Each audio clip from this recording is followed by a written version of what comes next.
Assalamualaikum warahmatullahi wabarakatuh. Selamat siang teman-teman. Apa kabar? Sehat selalu buat kalian semuanya.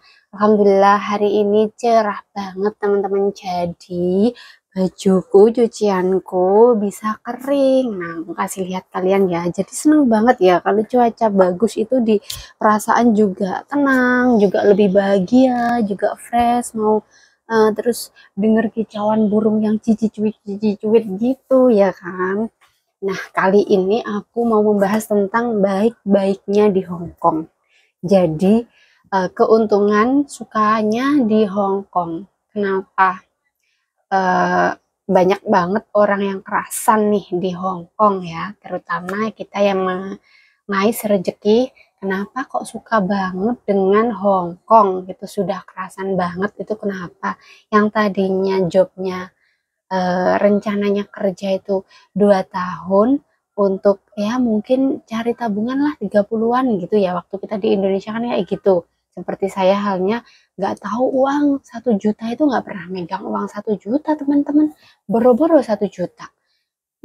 Gajian 150 waktu itu ya aku tuh kerja di eh, mana tuh namanya bukan kayak supermarket gitu, supermarket, tapi aku masuknya ke sana itu perantara juga dari Pak Likku dan sekarang sudah almarhum. Minta doanya teman-teman Al-Fatihah buat Pak Likku ya.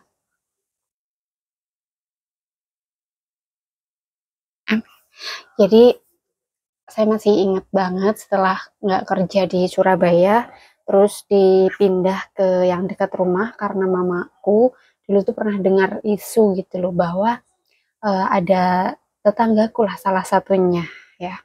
Salah satunya tetanggaku bilang bahwa aku tuh kan segrup gitu. Ada 4 orang itu orang tetangga semuanya yang kerja di situ. Otomatis mereka juga punya teman dong dan kita juga punya hak, bukan hak ya, maksudnya punya, meskipun kita nggak ada libur, tapi kita tuh ada itu teman-teman apa namanya kalau sore gitu selesai kerja gitu oke kita jalan-jalan mau kemana. Secara saya kerjanya di sana di konveksi dulu meskipun saya nggak punya eh, jahit, keahlian jahit dan yang lain-lainnya. Sekali lagi saya punya keberuntungan yaitu kenal dengan salah satu saudara juga yang kerja di sana gitu. Jadi saya dibawa, otomatis saya ditempatkan bagian yang misalnya saya bisa mengerjakan gitu dan waktu itu memang nggak ada niat juga untuk belajar jahit gitu teman-teman, tapi setidaknya saya tahu bagaimana masukkan jarum di jahitan tempat mesin jahit itu terus kayak gitu terus apa kayak jahit-jahit sedikit gitu insya Allah bisa gitu ya.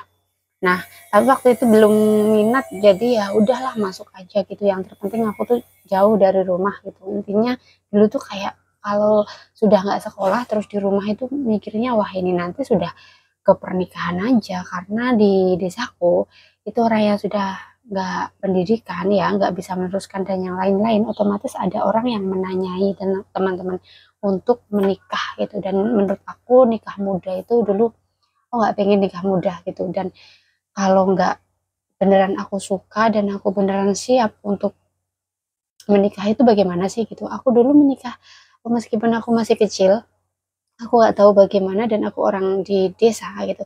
Tapi aku sudah tahu bahwa sebuah pernikahan itu bukan tentang cinta, menikah, bahagia-bahagia gitu enggak. Aku sudah memikirkan tentang menikah, nanti punya sepeda, punya rumah, terus bisa membiayai sendiri nggak merepotkan orang lain, orang tua terutama gitu ya.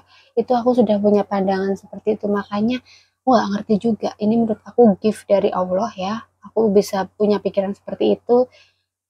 Bahwasanya dulu tuh aku nggak punya HP teman-teman jadi aku nggak tahu tentang browsing-browsing bagaimana gitu wawasanku sedikit tapi sudah ada gift itu tadi bahwa menikah itu nggak cuman kita cinta menikah gitu loh, tapi menikah itu lebih ke nanti kita siap dengan segalanya. Otomatis saya aku datang lah aku sampai ke Hong Kong ini ya lanjut aja ya karena aku tadi mau menceritakan tentang enaknya di Hong Kong gitu.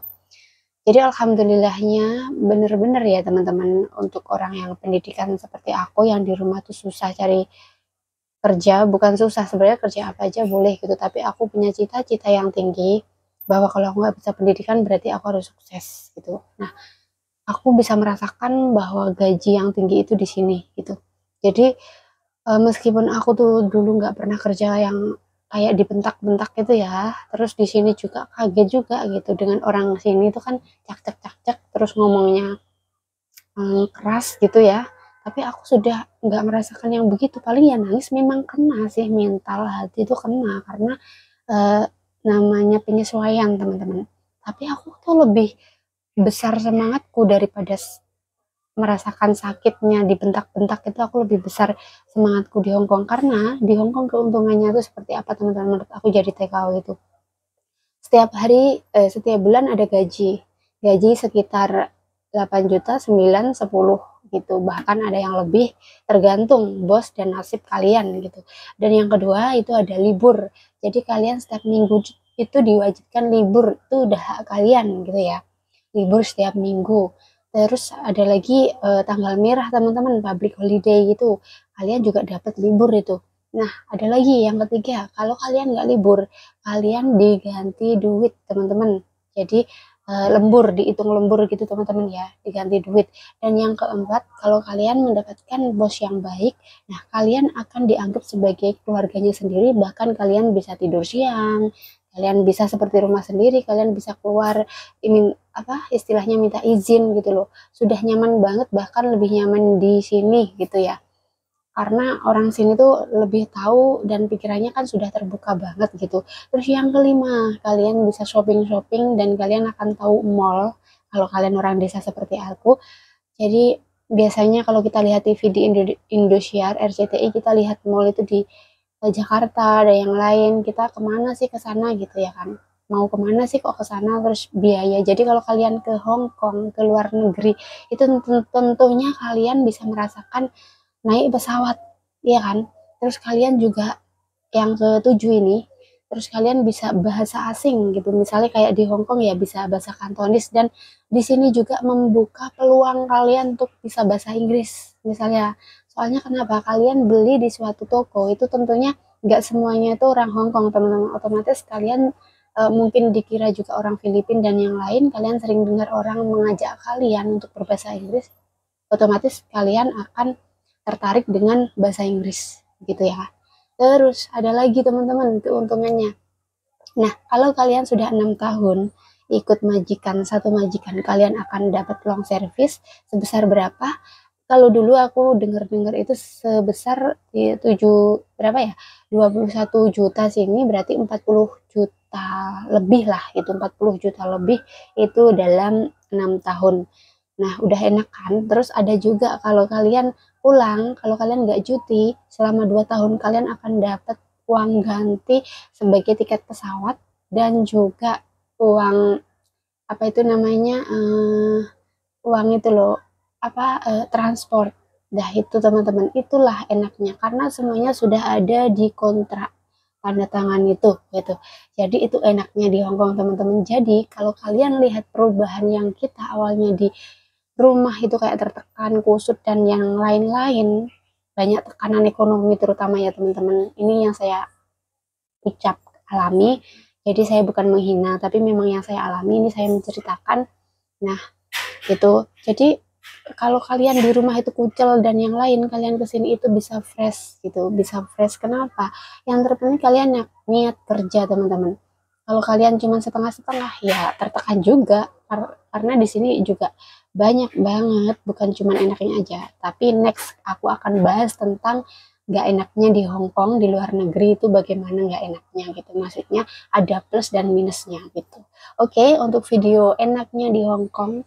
Jadi sampai di sini dulu teman-teman. Semoga ini bisa membuka buat kalian yang mungkin bingung mau kerja apa, tapi pendidikan sampai SD, SMP dan yang lainnya. Bahkan di sini tuh juga banyak yang insinyur, banyak juga yang dosen, banyak juga di rumah yang punya pembantu. Saya punya teman seperti itu teman-teman. Nah, nanti enaknya juga kalau kalian berjodoh dengan orang Hong Kong ataupun orang bule ataupun siapa, itu kalian akan lebih enak lagi hidupnya seperti itu. Itu tergantung nasib kalian. Nah, oke teman-teman, sampai di sini dulu videonya.